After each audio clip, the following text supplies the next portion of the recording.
What's good with it?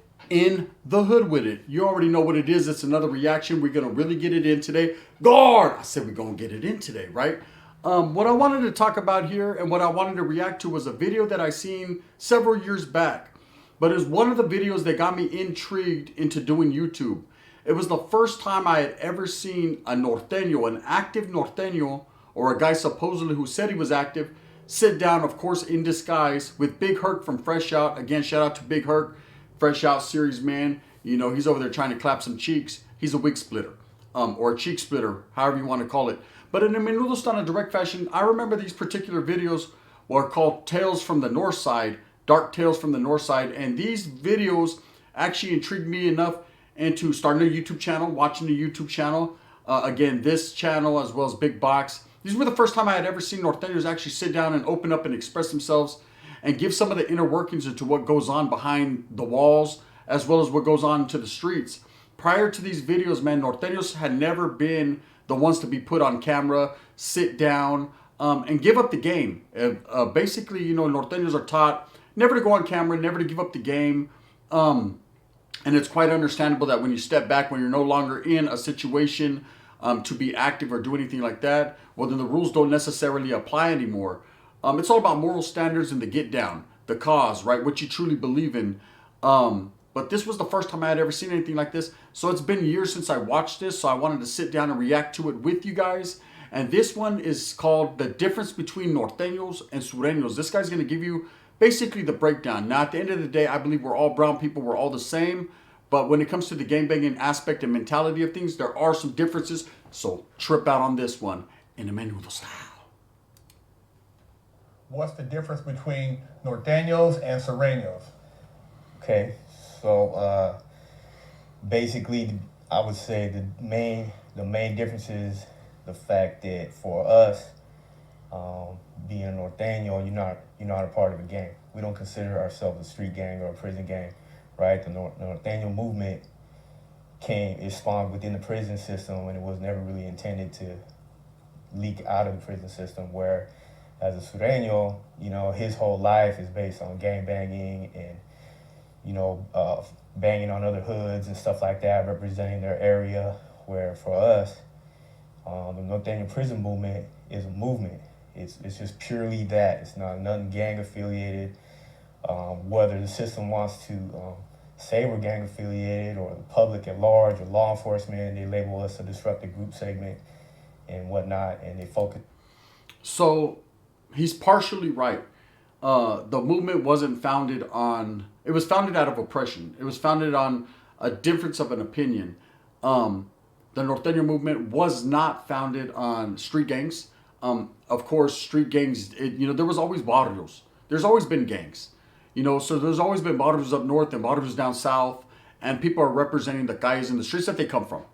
Guard, tell the truth. We was out to represent it. You wasn't, we was. Right? Definitely, you're taking pride in your hood, pride in your cultura. And that's what the Norteño movement was.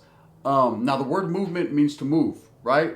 It's a group that comes together, not necessarily to gangbang or to oppress people, but to righteously stand firm in your beliefs, man, to help one another out of oppression, out of anything that comes that's harmful or detrimental to the safety and security of your people. Now, the Norteño movement doesn't like to be identified, or it didn't back in the days, as a gang. He's absolutely right. It didn't have anything to do with prison gangs. People were labeled Norteños because they were born in Northern California or from Northern California. I have a lot of homies that were born in LA. They moved up north as kids. They became Norteños. It's all about where you're from, not where you're from, but where you're at. So definitely the Norteño movement was just basically guys, Chicanos, Hispanics, whatever you want to call it, whatever label you like to put on it. Brown people from up north, that's what Norteños encompassed. Of course, behind the walls, a dividing line was brought upon, you know, the people, the gente, and it's going to go that route. Let's see if he talks about it. But I agree partially. Yeah, it wasn't started out of gangs or anything like that. But I don't agree where he says, you know, Sureños are always been gang banging and all that. It was kind of the same thing, you know. They were labeled Sureños because they were from Southern California. And all Sureño means is Southerner in Spanish, and all Norteño means is Northerner in Spanish. Northern California, Southern California. Dividing line. Who divided it? One never knows, does one. But let's get to it.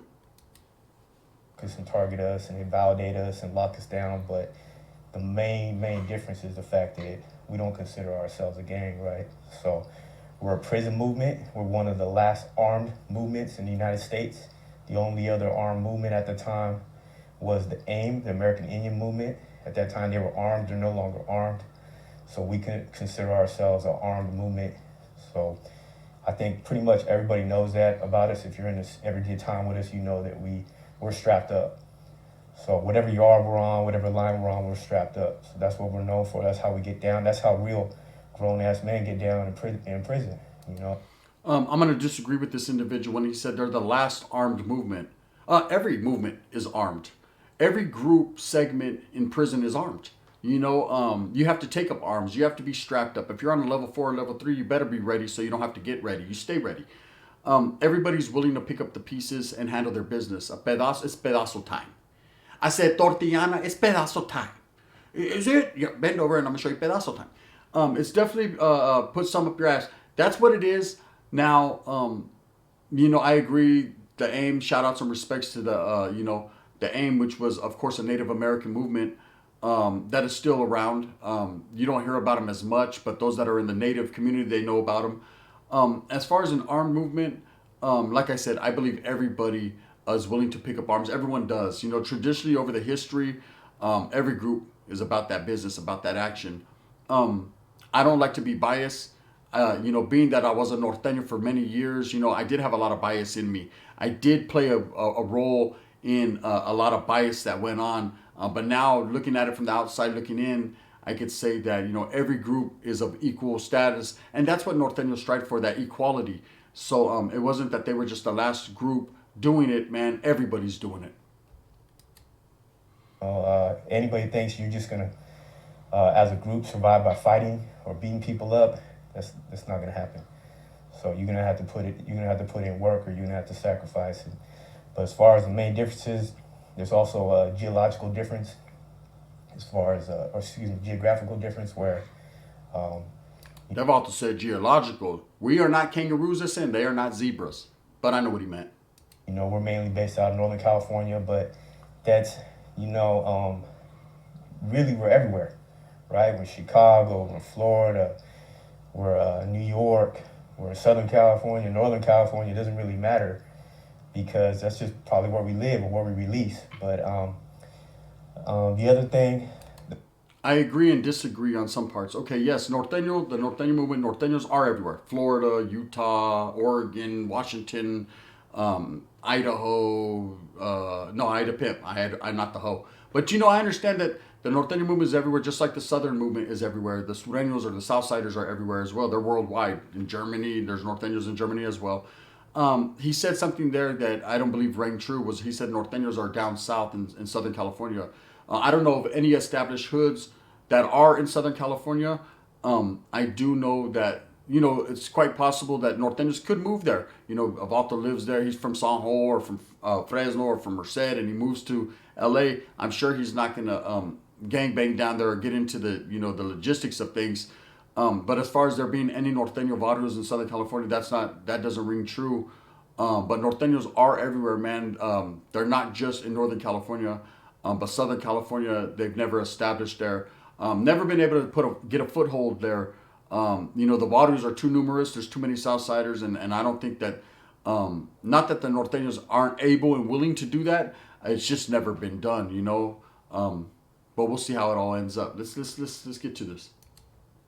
the other main difference I would say is that there's a racial difference. So we try not to base our allegiance or our friendships on the color of your skin, right? So doesn't mean we back up or ride with the brothers, or we ride with this group, or we back up the Texas Cats or the Latin Kings or nothing like that. We kind of base who we back up on.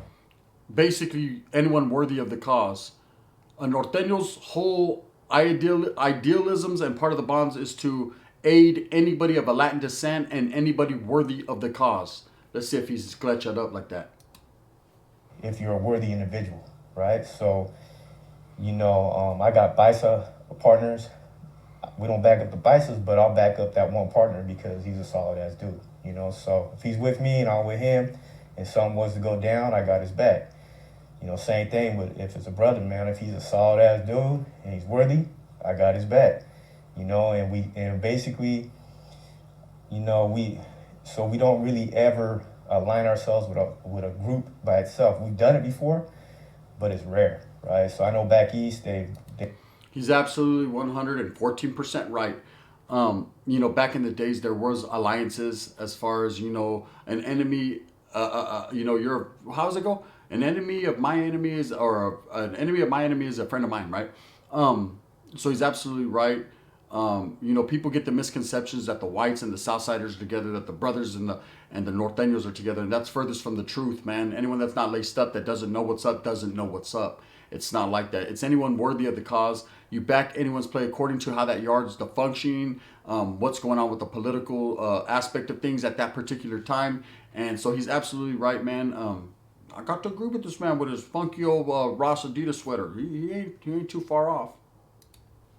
we have allied with like the Latin Kings as a group, but it's because we share the common beliefs, right? So, you know, they check paperwork, they get rid of, you know, pieces of shit. They had a high standard of living within the prison system. So, you know, it aligned with our beliefs.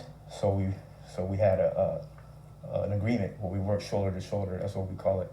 We've had that. Our forefathers had that agreement with like the BGF and stuff like that in the state system, prison system, and because of that agreement, that of working shoulder to shoulder in certain prisons, that kind of passed down. We inherited that, so we don't have any racial bias. We don't.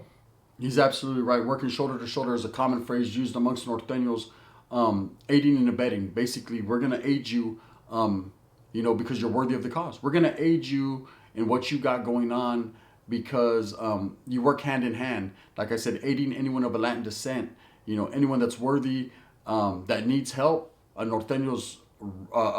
Norteño is supposed to do is help them. It's part of the bonds. It's part of the stipulations. It's part of the rules. You know what you sign up for. Now, does it happen all the time? Absolutely not.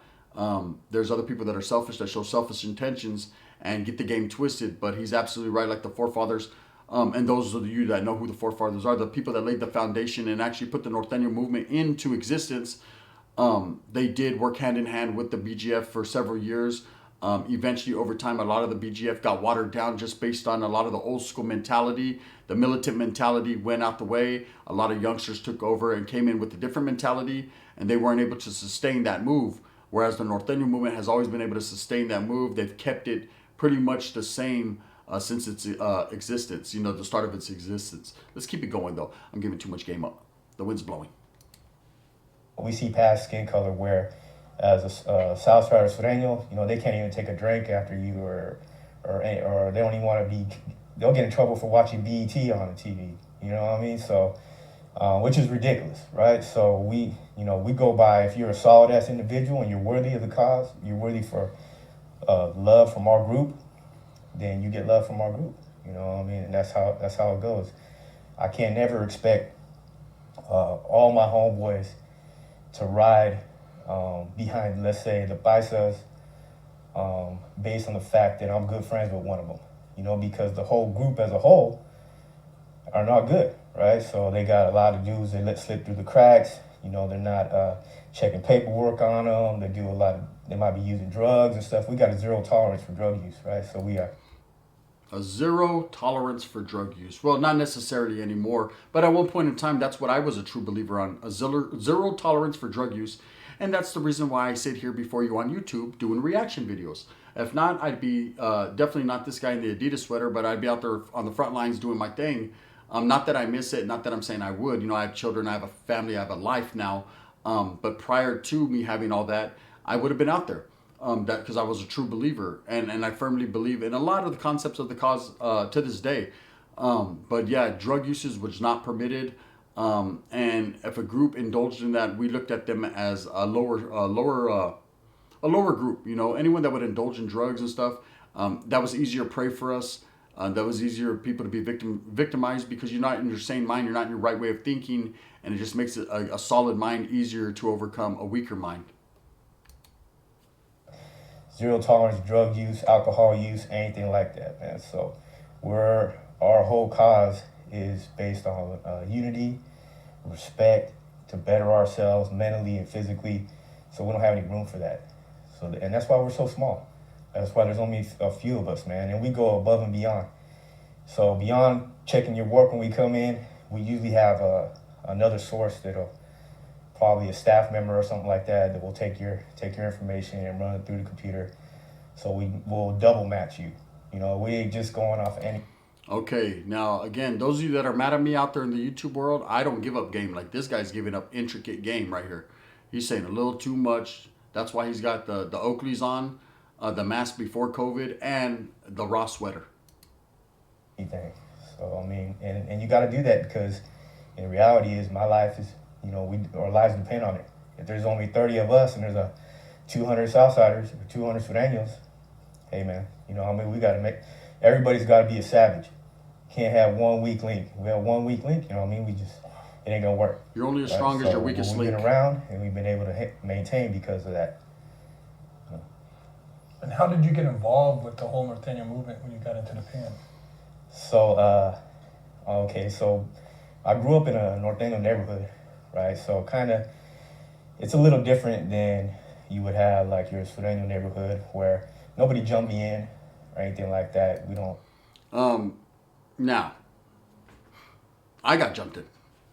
Got my whole head caved in. The homeboy baby, respect. Man, you kicked my teeth out, right? He done messed me up severely. I'm still not the same. That's why I go ba da ba ba ba ba ba. It's all because of him, right? But there are some barrios and some places where people don't jump you in. But we were always under the concept and under the understanding that if you take one by the homie, you'll take one for the homie. That's the whole concept of getting jumped in. They want to see where your heart is at. It's a heart check, and also that what I just said. If you take one by the homies, you take one for the homies, and it's just a whole testing the cora thing. People can do without getting jumped into a water, but that proves where your heart's at, man. If you're really willing to go through some struggle, and everything that we do as being a gang member. When I was a gang member, it was all about struggling. It was all about overcoming. It was all about reaching your set goals. It was all about prospering and bettering yourself. It was all about overcoming the other side with total victory. It was all about game. You know what I mean? And I'm giving you too much. So let's get back to this guy. Let him tell it, not me.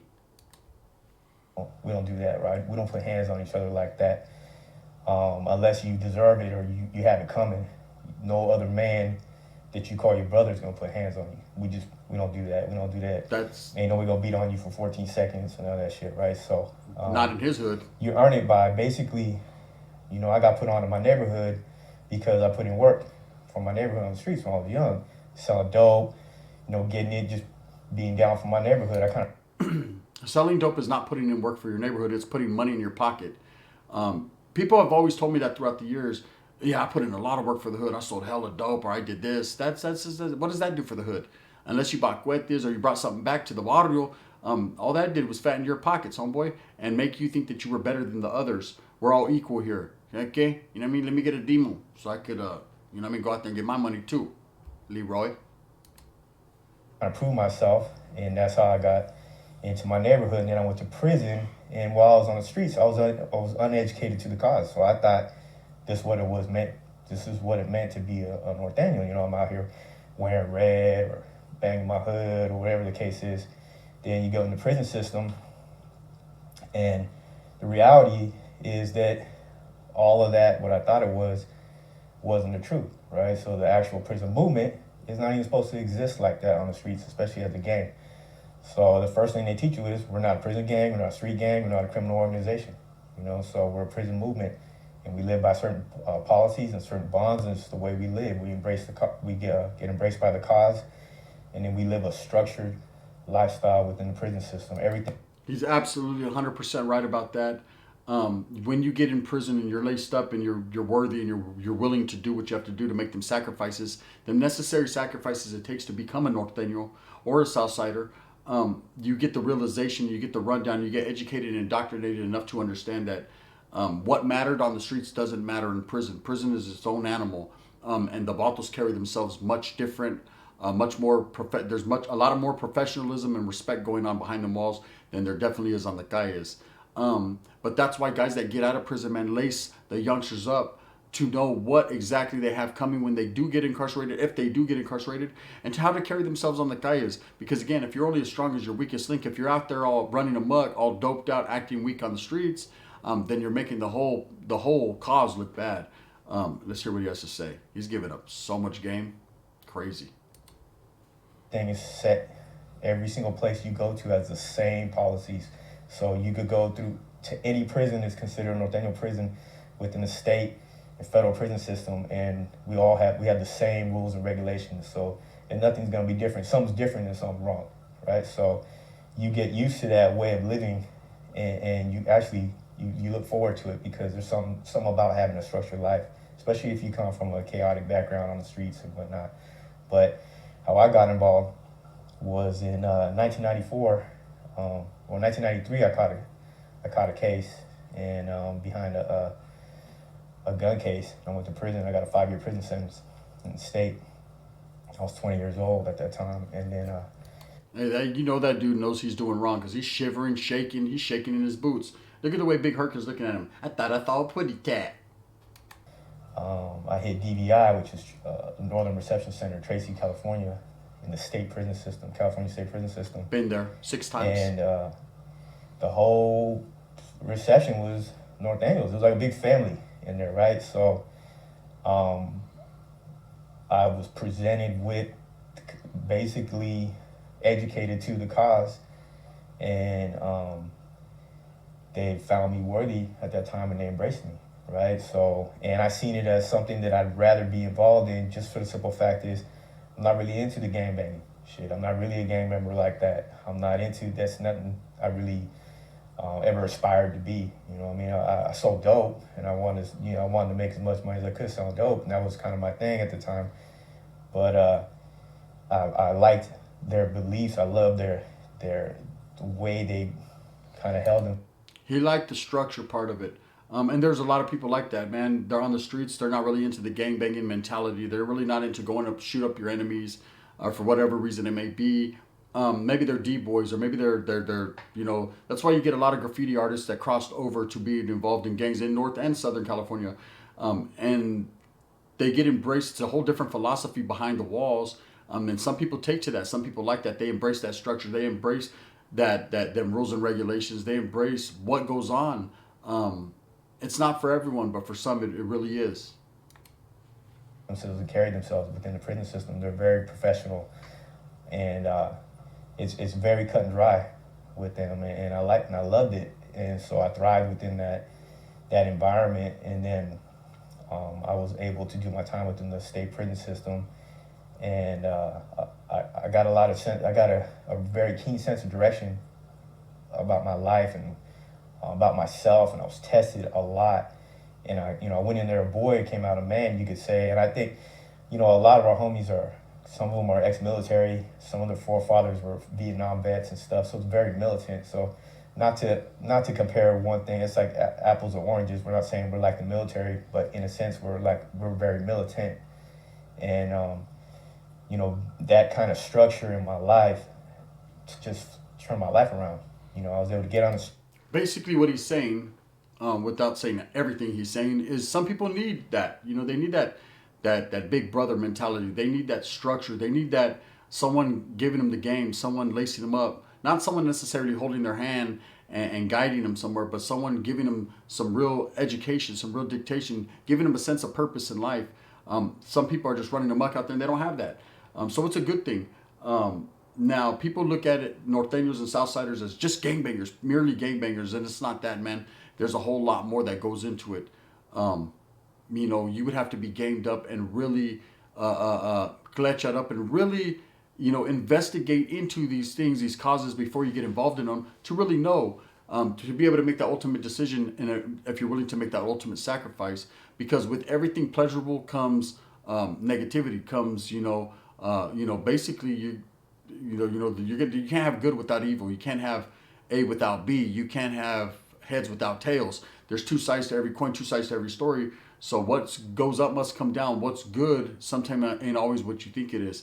But when it comes to certain movements within the prison system, they get a bad name and they get slandered, homes, and dragged through the mud when it ain't that, man. And a lot of them are real, they're purposeful in your life. Streets. I was able to do a way more consciously positive stuff for myself when I got out, believe it or not, So, um, that's pretty much how I got involved with the Northeno prison movement, by going to prison and basically, carrying the flag. And everywhere I went, I've been in state prison yards where I'm the only homeboy that hits the yard. Or I might be two of us that hit the yard. I've been there and too. I walk right out there and plant my little flag. Here I am, I'm right here. That's how I know he knows. It is. And sometimes it goes bad real quick. Sometimes it doesn't. And 99.9% it goes bad real quick. People are going to talk about, you got to put your shirt on, you got to put your... And then if you're a sucker, man, it goes bad fast. If you're real, it also goes bad fast. Only strike it and reverse it. I thought I saw a piggy cat. That about to got some red ass eyes. Oh, big hurt. We're able to get established there, and we're able to kind of set up shop and whatnot. And it's just one of those things. You already know what it is. Once you become a homeboy, it's going to be a hard path, right? What they call is no free ride, right? It's going to be. Hell no. At some point, you can't do time as a Northeno and not sacrifice. It's not going to happen. You're going to be riding. You're going to be riding. You're going to be tested. Yes, sir. There's a lot of negative propaganda from both the administration and from what I would call the Mexican mafia and their sympathizers, right? So, first of all, the administration. I don't agree with that. A disruptive group segment. So we're targeted for validation. So as soon as they're able to pin that on you, they take you off the main line and they put you in solitary confinement. And they label you a disruptive group segment. The other negative propaganda comes from Okay, we're going to stop it right there because he's getting into some things that we necessarily on this channel don't want to get into. Okay, when it comes to propaganda, negative propaganda, I mean, it's a lot of he said, she said, that she said, that he said. Whether you choose to believe what you choose to believe is totally up to you, man. You're your own man. You have your own mindset. People are always going to try to guide you one way. People are going to try to guide you the next way. It's up to you to decide which route you're going to go in life. Anyways, I hope you guys enjoyed this. This guy spoke a lot of realisms, a lot of real clutch, real game. He's basically and definitely has been some places, but he knew better. That's why he got masked up and disguised up. Why he sat down with Big Herc and decided to do this, one would never know, does one. I can only believe that he's still not in the game or that he has something to truly hide from the people. But he did definitely give up the game. So with that being said, I hope you enjoyed this one. This is just another reaction video. We will be reacting to a lot more videos. Let me know, man. Send in the comments. Let me know what you guys want me to react to. If you want me to react to comedy, if you want me to react to dope fiends, if you want me to react to prison stories, if you want me to react to, I don't know what it is. Guard, let me know. I want you to react to putas.